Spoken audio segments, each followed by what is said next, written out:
तो दोस्तों स्वागत है आप सभी का हमारे फिर से और न्यू वीडियो में। तो दोस्तों मूवी की शुरुआत में हमें साइबेरिया के एक लेबर कैंप को दिखाया जाता है और वहाँ पर रेगुलर गार्ड्स होते हैं और कोई भी वहाँ से भागने की कोशिश नहीं करता है, क्योंकि यहाँ से कोई भागेगा तो -40 डिग्री की सर्दी और भूख इसे मार देगी। और इसके बाद हमें यहाँ एक सोल्जर को देखते हैं जिसका नाम क्लेमेन होता है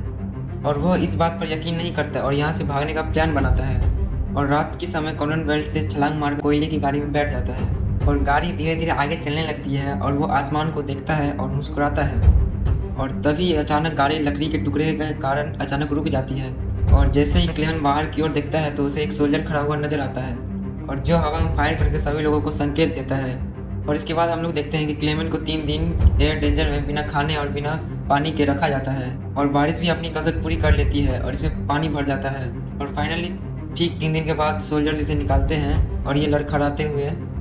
वापस अपने दोस्तों की ओर जाता है और सभी लोग हाथों में डंडे और छड़ियाँ लेकिन इसका इंतजार कर रहा होता है, क्योंकि इनकी इस गद्दारी के कारण इसे 3 दिन तक भूखा रखा गया है। और तभी वो सभी लोग क्लेमेन पर हमला कर देते हैं और इसे मार पीट कर घायल कर देते हैं और इस मारपीट के कारण क्लेमेन बेहोश हो जाता है और तभी एक व्यक्ति इन्हें रोक लेता है। और इसके बाद हम देखते हैं कि एक डॉक्टर क्लेमेन की मलहम पट्टी करता है और वो भी यहाँ पर कैदी होता है और डॉक्टर भी यहाँ से भाग जाने के लिए सहमत होता है और दोनों की काफ़ी सोशली मिलती है। और फिर क्लेमेन डॉक्टर से मदद मांगता है कि यहाँ से बाहर निकालने के लिए कुछ करे और जिस पर डॉक्टर बताता है कि इस एरिया से बाहर जाना बहुत ही मुश्किल है और जो लोग यहाँ पर रहेंगे वो भी कुछ समय के बाद मर जाएंगे और वो लोग जिस खान में काम करते हैं वो लोग जहरीली लीड से भरी हुई है। और डॉक्टर जानता है कि कुछ दिन बाद सभी लोग मारे जाएंगे, फिर भी वो क्लेमेन की मदद करने के लिए तैयार हो जाता है और इसे गुड लक बोलता है और इसकी मदद करने के लिए इसे गर्म कपड़े और एक गन और कुछ सामान देता है और साथ ही से रास्ते में बताता है कि इसे कई जगह फूड सप्लाई भी मिलेगी। और डॉक्टर ये सब अपने खुद के लिए करना चाहता था, मगर उसे थोड़े दिन के बाद ही पता चला कि उसे कैंसर है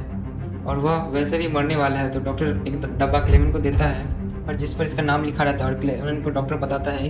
कि इसे इसके परिवार के पास जाकर बताना होगा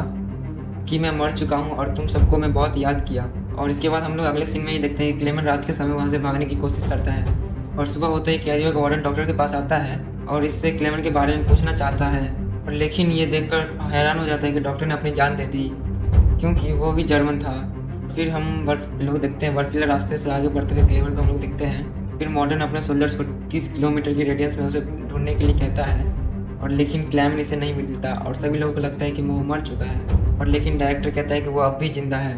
और वो उन्हें दोबारा से सर्च करने के लिए कहता है। और क्लेमेन को वहाँ से भागे हुए 9 दिन गुजर जाते हैं। तभी वो वहाँ पर नोटिस करता है कि स्नेल से उसका पीछा कर रही होती है। वो स्लेट से भागने की कोशिश करता है लेकिन वो थक कर नीचे गिर जाता है और वह स्नेल एकदम से करीब आ जाती है और इसके ऊपर से गुजर जाती है। और तभी क्लेमेन को पता चलता है कि सिर्फ वो एक परछाई थी और वहाँ पर कोई भी नहीं दिखता है। थकावट और भूख के कारण ये सब कुछ सेमन को दिख रहा था और जल्द ही सेमन का फूड खत्म हो जाता है और आसमान की ओर देखकर चिल्लाता है और खुदा से मदद मांगने लगता है, लेकिन दूर दूर तक कोई नहीं दिखता। बर्फ के अलावा और कुछ भी नहीं दिखता, इसलिए वो अपना सफ़र जारी रखता है और धीरे धीरे क्लेमेन की हालत और भी ख़राब होने लगती है और इसका शरीर अकड़ने लगता है और वह लड़खड़ाता हुआ ज़मीन पर गिर जाता है। कई दिन फिर गुजर जाते हैं और तभी क्लेमेन नोटिस करता है कि दूर से किसी चीज़ की से आवाज़ आ रही है और जब वो अपनी आंखें खोलता है तब इसे एक सील दिखाई देती है और क्लेमेन अपने कांपते हुए हाथों से गन निकालता है और उस पर निशाना तानता है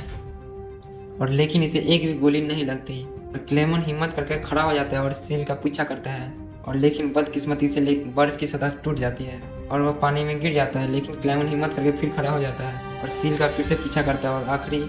बची हुई गोली से इस पर पार करता है और इस बार निशाना नहीं चुकता है। और इसके बाद क्लेमेन सील को काट कर उसका पेट काट कर अपना जमा हुआ पाँव उसमें डाल देता है। सील की चर्बी को गर्म कर अपने पाँव के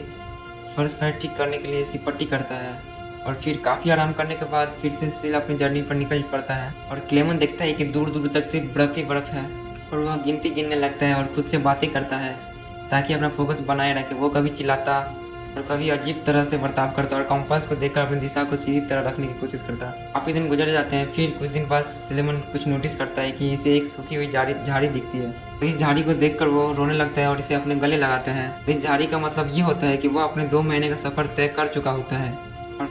और फाइनली बर्फीले रास्ते की मंजिल को क्रॉस कर अपनी मंजिल की ओर आगे बढ़ रहा होता है। और दूसरी ओर देखते हैं कि वार्डन अभी भी हार नहीं मानता है। क्लेमेन को ढूंढने के लिए और इससे वांटेड कोशिश कर देता है और इसकी तलाश जारी रखने के लिए कहता है। फिर हम देखते हैं कि क्लेमेन एक घने जंगल में आ जाता है और इसका सामना एक तूफान से होता है और तूफान इतना तेज होता है कि इससे पेड़ वेड़ भी उखड़ने लगते हैं।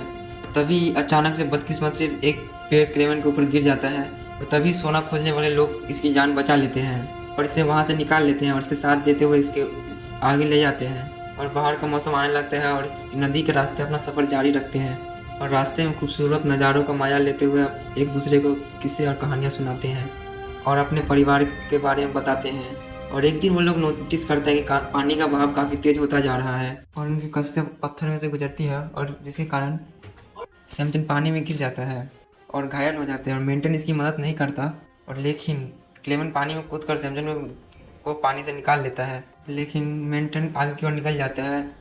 और एक शेल्टर में जाकर सैमसन का सोना चुरा लेता है और इसे लगता है कि शायद सैमसन मर चुका है। वो बाइक की ओर चला जाता है और वो वापस आता है तो देखता है कि सैमसन वहाँ पर खड़ा है। सैमसन इसकी गद्दारी को देखकर इसकी जान ले लेता है और इसके बाद क्लेमन और सैमसन फिर से अपने सफ़र पर निकल पड़ते हैं और मौसम फिर से बदलने लगता है और सर्दियाँ आ जाती है और सफ़र फिर से मुश्किल हो जाता है। और क्लेमन नोटिस करता है कि सैमसन का सामान का बोझ उठाकर उसकी हालत ख़राब हो जाती है और क्लेमन सैमसन जिसका बैग ले लेता है और सैमसन समझता है कि शायद ये मेरा सोना चुराना चाहता है। इसीलिए सैमसन इसे बैग से जोरदार धक्का लगाता है और जिससे सैमसन खाई में गिर जाता है और बेहोश हो जाता है। और होश आने पर इसे पता चलता है कि इसे भेड़िए ने घेर लिया है और वह अपनी जान बचाने के लिए एक बड़ी सी पेड़ पर चढ़ जाता है और भेड़िया इसके पैर को नोचने लगता है और इतनी कोशिश के बाद भी वो सूखा हुआ पेड़ नीचे गिर जाता है और वह भेड़िया का शिकार बनने ही वाला होता है कि उसे गन चलने की आवाज़ सुनाई देती है और कोई एक एक करके सभी भेड़ियों को मार देता है। तो दोस्तों हमें यहाँ पर पता चलता है कुछ कबीले वाले ने सैमसन की आवाज़ सुन ली थी और वो इसकी मदद को आ जाते हैं और वो क्लेमन को अपनी कबीले में ले आते हैं और इसकी मलहम पट्टी करते हैं और इसका ख्याल रखते हैं और फिर जल्दी क्लेमन पहले जैसा हो जाता है और वो लोग बहुत ही अच्छे होते हैं और इसकी मदद कर काफ़ी खुश दिखाई देते हैं। और इस कबीले के लोग काफ़ी मेहनती होते हैं और क्लेमन और हार्डेस के बीच में काफ़ी गहरी दोस्ती हो जाती है। और लेकिन क्लेमन के आदमी ये खबर कबीले तक भी पहुंच जाती है। क्लेमन के पास इसके सिवा कोई रास्ता भी नहीं होता है कि ये यहाँ से आगे निकल जाए अपने सफ़र के लिए ताकि कबीले वालों की जान बच जाए, नहीं तो इन लोग को भी खतरा हो सकती थी। और सभी लोग क्लेमन से विदा लेते हैं और कबीले के लोग क्लेमन को कुछ खाने की सामान और एक शिकारी कुत्ता देते हैं जो सफ़र में इनकी मदद करेगा। उसके बाद हम लोग देखते हैं कि समय 1 साल गुजर जाता है और इस क्लेमन की सफ़र इस कुत्ते के साथ और भी आसान हो जाता है क्योंकि वो अकेले महसूस नहीं करता। क्लेमन एक लेवल वेयर तक पहुंच जाता है और जहां काम करने वाले लोगों को क्लेमन का कुत्ता मिल जाता है और कुत्ता उन पर भौंकने लगता है और वो लोग उस पर शूट करने लगते हैं। और तभी क्लेमन इसको आवाज़ देकर अपने पास बुला लेते हैं और वो लोग इसकी मदद करते हैं और इसे खाना भी देते हैं और यहाँ तक कि ये लोग इसे जर्मन की ओर जाने वाली ट्रेन पर भी बैठा देते हैं। इस लेबर वेल का मालिक क्लेमन को पहचान जाता है और वह वार्डन को इसके बारे में बता देता है कि क्लेमन इसे मिल गया है और वो लोग सोल्जर्स को स्टेशन पर रहने का ऑर्डर देता है ताकि क्लेमन को गिरफ्तार कर सके। और क्लेमन जैसे स्टेशन पहुंचता है तो इसे दूर से ही कुछ हलचल महसूस होती है, इससे वो भाप लेता है और वो उस ट्रेन से उतर जाता है और छुपने की कोशिश करता है। और लेकिन तभी इसकी नज़र मॉडर्न पर पड़ती है जो ट्रेन को हटते ही उसके सामने खड़ा दिखाई देता है। तब मॉडर्न पर हमला कर देता है और उसको काट कर उसके चेहरे को ख़राब कर देता है। और यहाँ क्लेमन को फिर से भागने का मौका मिलता है और वार्डन इस कुत्ते की जान ले लेता है। और लेकिन क्लेमन को इस बात का बहुत दुख होता है मगर उसके पास भागने के सिवा और कोई चारा नहीं होता है। और इस कुत्ते ने अपनी वफादारी साबित कर क्लेमन को एक नया जीवन दिया है और क्लेमन फिर से एक चलती हुई ट्रेन पर कूद जाता है और वहाँ से भाग निकलता है। और इसके बाद हम देखते हैं कुछ समय निकल जाता है 1952 में और जहाँ हम क्लेमन को देखते हैं जिसके बड़े बड़े दाढ़ी और लंबे लंबे बाल हैं और इसकी हालत बहुत ही ख़राब है और वह एक खाने के बाज़ार से गुजरता है और जहाँ तरह तरह के खाने देखकर इसका मुंह में पानी आ जाता है। और तभी कुछ महिला जिनके पास रोटी होती है उसको वेलकम करती है, लेकिन क्लेमन के पास रोटी खरीदने के लिए पैसे नहीं होते हैं और तभी वो वहाँ से जाने का फैसला करता है। और तभी हम देखते हैं वो महिला अपने बच्चे के हाथ से उसके लिए रोटी भेजता है और जिसे देखकर क्लेमन काफ़ी हैरान हो जाता है। और तभी देखते हैं कि यूं ही बिजनेसमैन ये सारा मामला देख रहा होता है और क्लेमन पास वाली चर्च में जाता है और हाथ जोड़कर प्रेयर करने लगता है। और तभी वह बिजनेसमैन वहाँ पर आ जाता है और किसी को भी रिपोर्ट नहीं करता है और वह सीधा अपने क्लेमन को अपने घर ले आता है जहाँ क्लेमन नहा धोकर साफ कपड़े पहनकर एक जेंटलमैन बन जाता है। और तभी हम देखते हैं कि ये बिजनेसमैन क्लेमन का फेक आईडी और पासवर्ड भी बना कर देता है ताकि वह वापस जर्मनी जा सके। क्लेमन इस व्यक्ति से विदा लेकर सोवियत बॉर्डर पर पहुँच जाता है और इसका डॉक्यूमेंट्स देखता है और किस्मत से चेकिंग वाला भी इसे जाने देता है। और हम यहाँ पर देखते हैं कि कई साल सफ़र करने के बाद फाइनल इसके चेहरे पर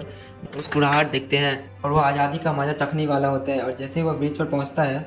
तो एक रोशनी इसकी आंखों में चमकने लगती है और क्लेमन ये देखकर हैरान हो जाता है कि वही मॉडर्न के सामने खड़ा हुआ रहता है और मॉडर्न के पास पूरा हक होता है कि ये इसको अरेस्ट कर ले। तभी क्लेमन अपनी मुट्ठियों को कसने लगता है और इसे बहुत ही नाइंसाफ़ी महसूस होती है। और लेकिन हैरानी की बात यह होती है कि वह मॉडर्न क्लेमन को आगे जाने का रास्ता दे देता है, क्योंकि वह क्लेमन के साथ इसके कठिन कोशिश को देखते हुए ये बहुत इम्प्रेस हो जाता है और इसीलिए वो इसको यहाँ से जाने देता है। हमें यहाँ पर दिखाया जाता है कि क्लेमन के साथ साथ वहाँ पर वो सोल्जर भी विनर होता है और इन 7 सालों में हर जगह क्लेमन और वारन का ही चर्चा होता है। मॉडर्न क्लेमन के हौसले का दाद देता है क्योंकि इसे एक नई जिंदगी मिल जाता है कि अपने परिवार से ज़्यादा बड़ी रुकावट कुछ नहीं। और अपने परिवार के खातिर इसे सारी रुकावटें पार करके ये साबित कर दिया कि जेल में कुछ नहीं रखा। और क्लेमन कई आसानी से ये ब्रिज को पार कर लेता है और कुछ दिन के सफ़र करने के बाद फाइनली एक बर्फीली रात को क्लेमन अपने घर को पहुंच जाता है और जहां वो खिड़की से अपने परिवार को देखता है, जहां ये लोग चैन से ज़िंदगी जी रहे होते हैं और इनको देखकर ये इमोशनल हो जाते हैं और काफ़ी खुश भी हो जाते हैं। इसी समय वो नोटिस करता है कि इसकी पत्नी और बेटी चर्च में प्रेयर करने के लिए बाहर निकलते हैं और क्लेमन खामोशी से इनका पीछा करता है। और तभी हम देखते हैं कि क्लेमन की बेटी अपने पिता का आने से भाप लेती है और पीछे मुड़कर देखती है और बहुत ही खुश हो जाती है और अपने पिता को गले लगाती है। और क्लेमन को पत्नी को अपने आंखों पर विश्वास नहीं होता और इसके चेहरे को हाथ लगाकर देखती है कि क्या ये सच में है। और इसके बाद परिवार के लोग एक दूसरे को गले लगाते हैं और इनकी आंखों में खुशी के आंसू दिखाई देते हैं और ये सारा मंजर एक सपने के जैसा दिख रहा होता है। और इसी मंजर के साथ ये मूवी अंत तक पहुंचती है। दोस्तों, कैसी लगी आज आपको हमारी एक्सप्लेनेशन? अगर ये एक्सप्लेनेशन अच्छी लगी हो तो लाइक एंड सब्सक्राइब जरूर कीजिएगा। चलिए मिलते हैं नेक्स्ट वीडियो में।